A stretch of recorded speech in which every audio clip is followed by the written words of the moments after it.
নিজের থেকে এর থেকে লাভবান হতে পারি, বেধার কোনো জায়গা নেই।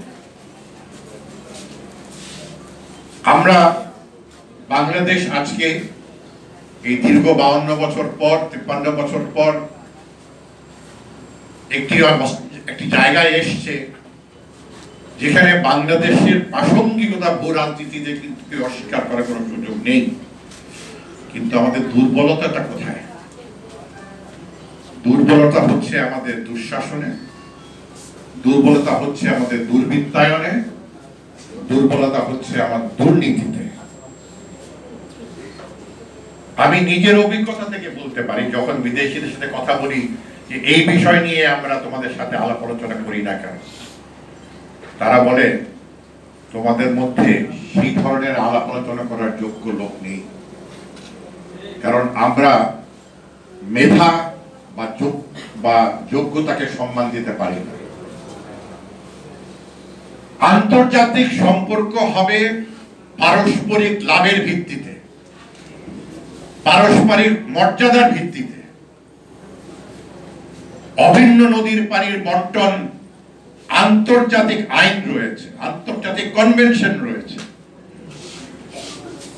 আন্তর্জাতিক নদী যেটা দুইটি দেশের উপর দিয়ে অভিবাহ করে, সেটার মালিক একটি দেশ হতে পারে না।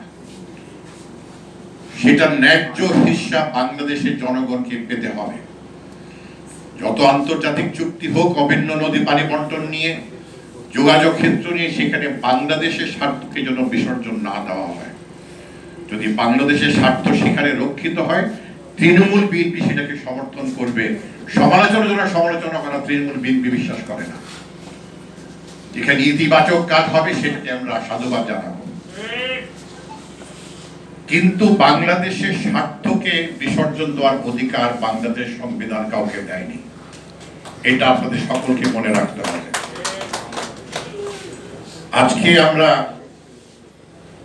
অত্যন্ত আনন্দিত যে এই গত জানুয়ারি মাসে যে নির্বাচন, জাতীয় সংসদ নির্বাচন হয়ে গেল, তৃণমূল বিএনপি অংশ নিয়েছিল।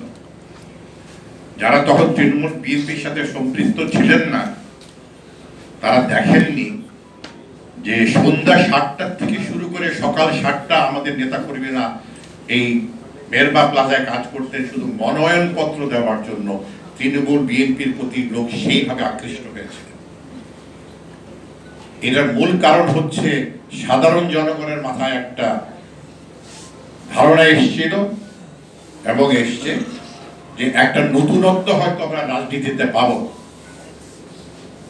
যেখানে অসাম্প্রদায়িক বাংলাদেশ থাকবে, যেখানে গণতান্ত্রিক বাংলাদেশ থাকবে, যেখানে সমৃদ্ধ বাংলাদেশ গড়ে তোলার প্রচেষ্টা থাকবে। কিন্তু নির্বাচনে হয়তো আমরা ব্যর্থ হয়েছি, আমাদেরকে ব্যর্থ করা হয়েছে। তবে একটা জিনিস মনে রাখতে হবে, তৃণমূল বিএনপি মনোনয়ন দিয়ে, তৃণমূল বিএনপি প্রতীক নিয়ে যে কোনো প্রার্থী যদি একটি ভোটও পেয়ে থাকে, সেটা কিন্তু খাঁটি একটি ভোট। সেটা প্রশাসন থেকে কেউ সিল মেরে দেয় নাই, ভোটারই সিলটা মেরেছে। সেখান থেকে আমাদের যাত্রা শুরু। আমরা নিবন্ধন তো পেলাম নির্বাচনের কয়েক মাস আগে, মাত্র কয়েক মাস আগে। সময় কতটুকু পেয়েছিলাম, কিন্তু তাও বিভিন্ন পর্যায়ে বিভিন্ন শ্রেণীর লোকজন এসে তৃণমূল বিএনপির মনোনয়ন নিয়েছিলেন। আজকে আপনারা যারা তৃণমূল বিএনপির পরিবারের সদস্য হলেন, যারা তৃণমূল বিএনপিকে আপনাদের রাজনৈতিক ঠিকানা হিসাবে গ্রহণ করে নিলেন, এইটা নতুন যাত্রা শুরু। ধাপে ধাপে আমরা আরো এগোবো। আগামী নির্বাচনে ইনশাল্লাহ আপনাদের সকলের সহযোগিতায়, আপনাদের সকলের সাথে মত বিনিময় করে আমরা সিদ্ধান্ত নিব যাতে বাংলার মানুষ সঠিকভাবে সঠিক জায়গায় একটা ভোট দিতে পারে, এবং সেই জায়গাটি হবে তৃণমূল বিএনপির পাট বা সোনালী হাঁস। আমি যখন আমার নির্বাচনী আসনে যখন গেলাম, ভোটার থেকে জিজ্ঞেস করলাম, ভোটটা তো দিবেন আমাকে?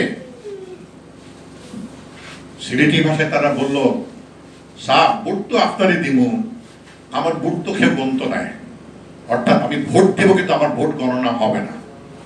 এই যে নির্বাচন প্রক্রিয়া থেকে বাংলাদেশের জনগণ বিমুখ হয়ে গেছে, এটা বাংলাদেশের জন্য সবচেয়ে বড় দুঃখ, সবচেয়ে বড় কষ্ট। এটা বাংলাদেশের মুক্তিযোদ্ধাদের প্রতি সবচেয়ে বড় অবমাননা। এই বাংলাদেশের জনগণকে নির্বাচনের প্রতি আবার আকৃষ্ট করতে হবে, রাজনীতির প্রতি আবার আকৃষ্ট করতে হবে, সুস্থ রাজনীতির প্রতি আকৃষ্ট করতে হবে, এবং সেই ভূমিকা পালন করবে তৃণমূল বিএনপি। নিজ পায়ে দাঁড়িয়ে আমরা করব, এক ধাপে আমরা সফলতা অর্জন করতে পারবো না। রাজনীতি কিন্তু একটি দিনের জন্য নয় বা একটি নির্বাচনের জন্য নয়। রাজনীতি একটি ধারাবাহিক প্রক্রিয়া, এবং সেই ধারাবাহিক প্রক্রিয়ার সাথে আপনারা সকলে আমাদের সাথে থাকবেন, আপনারা আমাদের সকলের সাথে কাজ করবেন। ধর্ম মত নির্বিশেষে আমরা এই দলটাকে এগিয়ে নিয়ে যাব, জনগণের স্বার্থে, কোনো ব্যক্তি স্বার্থে নয়। এবং সেদিকে যদি আমরা দলটাকে নিতে পারি, তাহলে আমাদের দলের প্রতিষ্ঠাতা ব্যারিস্টার নাজমুল হুদার যে ত্যাগ স্বীকার করেছেন, যে একটি দলের প্রতিষ্ঠাতা স্থায়ী কমিটির সদস্য ছিলেন, অনেক বয়স ওনার কম ছিল তখন, কিন্তু যে লক্ষ্যে তিনি তৃণমূল বিএনপিকে মাঠে নামিয়েছিলেন, তার প্রতি, তার সেই নীতির প্রতি, আদর্শের প্রতি আমরা শ্রদ্ধা দেখাতে হলে সেই কাজগুলো মাথায় রেখে, সেই চিন্তাগুলো মাথায় রেখে আমাদেরকে কাজ করতে হবে। আপনারা ধৈর্য সহকারে এখানে অনেকক্ষণ বসেছিলেন। আজকে আপনারা আনন্দ আমাদেরকে গর্বিত করেছেন তৃণমূল বিএনপিতে যোগ দিয়ে। আপনাদের সকলকে জানাই আমার আন্তরিক ধন্যবাদ।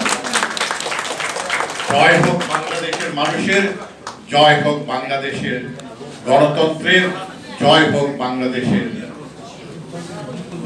আমাদের সকল ধর্ম, সকল বর্ণ, সকলের প্রতি আমরা সেই শ্রদ্ধা রেখে এগিয়ে যাব। সকলকে আবারও ধন্যবাদ। আগামীতে আবার দেখা হবে।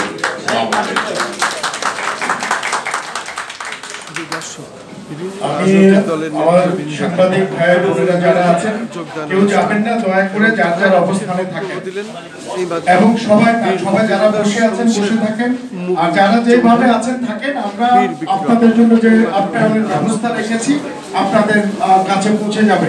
আমাদের স্বেচ্ছাসেবক ভাইরা যারা আছেন তাদের প্রতি বিনীতভাবে অনুরোধ জানাচ্ছি, আপনারা আপনাদের কাজগুলো আপনারা সঠিকভাবে করবেন, এবং আমাদের কেউ উঠবেন না, কেউ যে যেখানে আছেন থাকবেন। আপনাদের সবার কাছে ইনশাআল্লাহ আমাদের যে আপনাদের ব্যবস্থা